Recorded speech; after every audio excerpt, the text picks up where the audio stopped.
Meche todo mi tole mi kudo azan gagbe azan tenwego do koyan some mi mei agbo kwegbe tan le mi na do mi do mi me odo asu alo mi me odo asio mi modo jo igbesi azan gbe o mi na baba na kono je asu mi tan alo asi mi tan epo iwon mi aji bo eni otu o mi na baba na do jalousie ton wi wan ton sorti tewe e ka lo jiro eni okun ka inu dagbe o ko me maka odo asu alo ko me ma do asia mi na do nu kun blo jiro e sun so na ni mechu wana pe me na asu no alo me na asinu o mi cloud no planet no Uranus pour Neptune pour planète mon coton le et na ya kweli o kanji mo je kan e bozon bo amale yon blue analyse encore ou tout monde e gbe si anzan gbe mi kan do no jo sinwe ananu bo kan le lewu be na wada gbe no agbazame we me kan beli o mi na do no kumblo jiro azosi apako yo ani tun kumblo jiro planète yo lo maso planète mon coton e na zo mo ko mesin pede na wa azosi apako nui amo eni okuna zo bazo yi sinu ko yo e na glo we kun akana zambra do ko dogon gbale o e we kun kogo me kai agbozu kameton mi na do no me ma do asu alo ko ma do asia bala do no kumblo jiro e kun sona no li menu wade subo ala ton sin trensin gbemeo ko me ka do asu alo ko me do asio mi na do no do jiro ali tun do jiro asu pasi ko sin apako yo mi kumo ko me sin debo mi kumo sin gidi debo kondo pode e ka lo je kun eni na zombo ana imla yin bala do jiro e o ewi ko fo we me kai toro mi na do ani to kumblo jiro azoto yo ana ulibona zo buna lewo ulibonu akwezi kantwe ena zombo nuko ena tinwe do egbesi azangbe amayon bloa anazan akwe utu beni okana yin muna ve onudo sogudo mi me ro toro yen lo pole mi na do mi do planète yo Saturne planète mon koton ena zombo uve pede na tin mi lo agbazame ni mi ka go sifino mi na do no lo we kwi anazan but taragbe na tin we we kwi afoton kun lo pogo mi me kai we lo bule yo mi na do mi kun lo ji we me odo asu alo we me odo asio mi na do mi kun lo ji antuno jiro egbesi azangbe yo de ana blogbon FIFA na team de ana blogbon kondo kwa na team we pa asuto epo tention anywhere na ile to lebi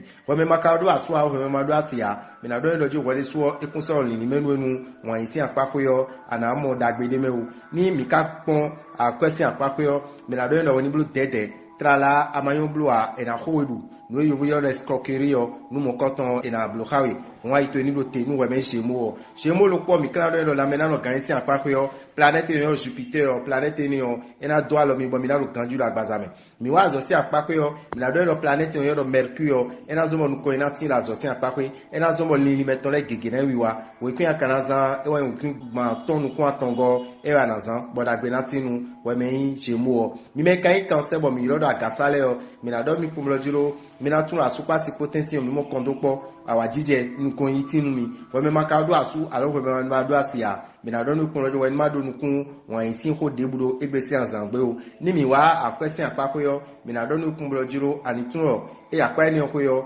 ani blo dede trala de konton ado no e o be akwedo no lo me ho no lo e na wada gbe no yo e ro we ni blo dede we ni ma do to konton sin conseil do egbesi azangbe do akwesi sin apako yo lo ko mi ton e kai cancel o mi na do mi kun la mena no gan sin apako yo mi na ro ganji la gbazame ti o mi kara tun kun blo jiro azo mi ton sin apako yo e ro dire ro jiro esu mombo e azo mi na lebo tonu yo devode me mama lo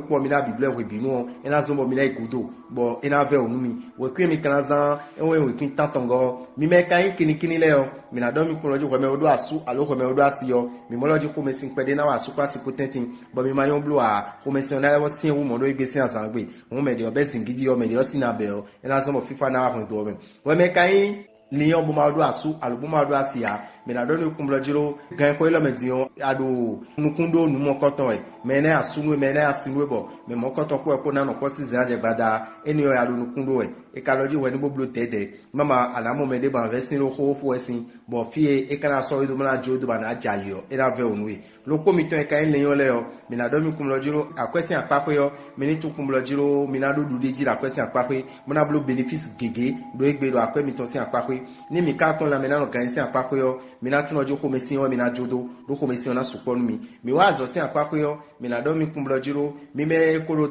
azo de wa mi me ko azo de dayi azo eni ona zo me egbeji on e na so mi gan egbeji on mi na do promotion do azo mi to me we kun mi na zan e we kun gbon kun enego e we mi na zan mo taragbe na tin mi me ka yin yun da lo jile o mi na do mi me odo asu alo mi me odo asi o mi mo lo jiro Homesi ko debu kunde o singiri debu kunde o e o wi wa debu kunde ro mi tenti mi de ko asumi ton po mi de ko asimi ton po enu na le zombo sunu me odo asu alu me odo asile o ina evolu wan do mi we do eno mo tagba debu do mi go an mi kan do we me vie jo kumlo jiro ani tron we me ma odo asu alu we ma odo asia kando ko me o wan yi me o ala pe me na asu me me na asinu o mi wa a question apako yo ani tun kumlo jimi na blo dede mi do la blo dede tamba mi to na rote nous remeyi viejo trala viejo mina do nu kumlo jiro la mena no gan isi apako yo mi mo jo anu ganji la gbaza mo je aro ganji lo gbigbo me one lopo an blo dede na e we ndudu ze kwewu adogumenton na ve tu we na do mina do nu goho e kunyo nu me o lopo mi to e ka in vieje le yo mina do mi do azosi apako yo eni tempo mo concentrer me de agitation eni de agitation ko boka tun lo jiro emi wuli bo no emi de jawo yo dude jina emi ton we kwi mi kan zambo da gbena tin mi yo e we kwi wo go ni mi ya ko lotori yo ne mi me kayin lu da gan le yo mi na do mi kum lo ji planète yo Jupiter planète mon koton e lo ji mi na zombo kondo pona ra space potentin amo mi kan blu dede nu ho sero ko ho me de vodo bo mi na so ho mi ton samna wazona e na ren ho mi ton gba mo mi ni blu dede we me maka do asu alors we me ma do asia mi na do ni kum lo jiro ana pe me de bo me mon koton e na de onu kegero présente me mi wa balance gondo wa kwesi apako yo mi na do no do planète yo Neptune planète mon koton e do mi na levo do hon la menu bo akwesi kanto e na levo tite wumo bo kana to kum lo jiro ani do akonku pa no wede wu e no na zomo no ko ina tinwe mi wa la me na lo gan isi apako yo e na do no kum lo jiro ani te kombo levo do e jidide ani do jidide do wede wu do lini to elesin tame inu na zomo nde bude aranze do akwesi apako azosin apako yo no mon koton e na yin dudeji we kun akanaza we kun gbonu ko atongo e aranzan boda gbe natinu we meyin no daga mi rodo balance mi me kan ho click le mi na do mi kun lojiro mi na tun lojiro e ro wan yin e ro lele do mi e trala mi me ma do asu alu mi me ma do asia planète Venus so e na so mo mi na pe me mon koton me do asu alu me do asia si apako yo mi na do mi kun lojiro u ve de kun de mi o kondo po de awa jijede nu mo koton mi kan do nu we me scorpion lojiro akwesi apako yo ani tun lojiro emina be akwedo nu deleme trala aikungban trala gle xogbigba nu mo koton ya na be akwede me bo nu mo koton ekran nu na nyondo aloto inu won ka ja be akwede me ni be de e na so mo nu ko ina tinu me planète ka yo ma so planète ni o de mi na no gudo to bo khomesin kuna de o e o ti call me we binu o nu mo koton akuna mo egbesin azangbe o ni wa azoto esi apako yo ani tunoju nu kike na dio la azosin apako esi so we do filevo esi dio temenwe esi dio azoto e lo nu mo koton le bio ni ma do khesinu o we ni clean we wa pe yo eno na zombo du regina ntwe we kun akanaza e we 60 e we we kun tan la gbe to de arazan nu remeyin scorpion ne mi me ka sagittaire yen bo ngada to le mi na do mi do planète yo Venus so edo di do jiro emile polo rivo po e na wa dagbe mi bo mi na do du de jiro wan isi apakwe me na bo do ta dagbe nu mi me ma do aso alu mi ma do asia ne bi kana do mi kum lo jiro mi ni tun lo ipese azangbe o kon e ta dagbe na tin mi trala do akwesi apakwe bo mi jaza akwede we o mi na pe obuna izizan tofa bo kana do nu kum lo jiro lopo de na do tagba nu do la me na gan isi apakwe yo e we ndo akuna ya damno bo kana le ya fun ba le fun trolo ana ebo be azo wiwa eni o le suo eno azombo ena memeton eno agbojo bi fi won we ni blo dede mi wa azosin apako yo me na do nu kumblo jiro ani tuno ado jidelo we de ujanwe yo nu ko ina tinwe amo ani tuno jiro ado kento gege do azosin apako ibo ina do tabanwe we kun ana zan 85 e wa na zan botala gbe na tinu we me Sagittaire me Capricorn yen bo mi lo je ye we zogban no mi me ma odo asu alu mi me ma odo asia mi na do mi kumblo jiro wan isi apako yo fifa na tinu mi bo dude jina mi ton dandan trala we me odo asu alo we me odo asio mo lo jiro titon gbada ton ko asu me ton ko alo asu me ton ko be disa e na zo mo wan yin mi ton e na le bo jije gomo mi kan do nu lo jiro akwesi apako e na ve onu pede e wa zo mi odo nu lo parfum Salomon we ni ma gon manzan o won an kon pede do lesin to me gbe e na zo mo fifa na tinu do akwesi apako lo ko mi to en kan Capricorn yo mi na do mi lo planète yo lo Uranus so planète mon koton e na do ta wa pede nu mi na me na gan isi apako won mi kan le bodo mi lo jiro ni azosin apako je bo mi babo nu ko ina tiyan mi ni ten konkon bo tun lo jiro nde bude mi na blo emi do na do kan pede emi do force pede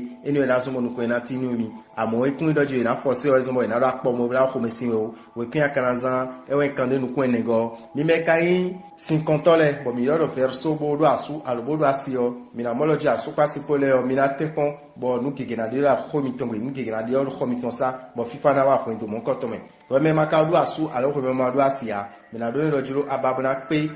me yon de pe me yon pon e we inu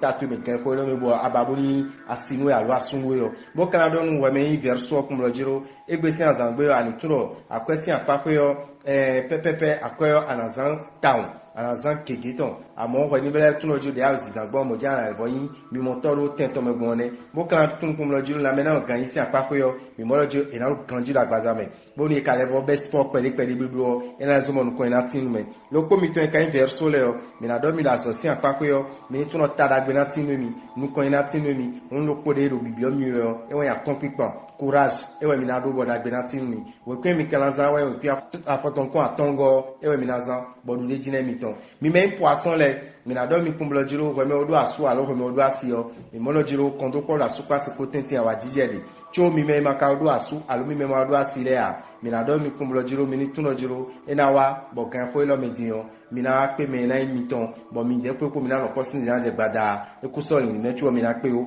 ni mi wa a question apakoyo minado mi do mi ni blo tete no akwezi za mitonsi apakoyo ai mitoni lote mama minaza akwegbo la menano ganisi apakoyo mi molo jiro ouvert et support de dino final mi kawa azosi apakoyo minadonu we me poisson kumlo jiro ani tuno nuko ina tinu mi na zo mitonsi apakoyo nuko yon kalo titin we mo je mi na leboru kento mo mi na lo jalu mo azon ko ne we kwin we so azan e we kwin afoton kun ko go e we arazan is verso le non mo taragbina tin lo ko miton ma gbelo to FIFA ni kondomiji iratermi. Pour ne pas rater les prochains numéros, abonnez-vous à notre chaîne. N'oubliez pas d'activer la cloche de notification. À bientôt!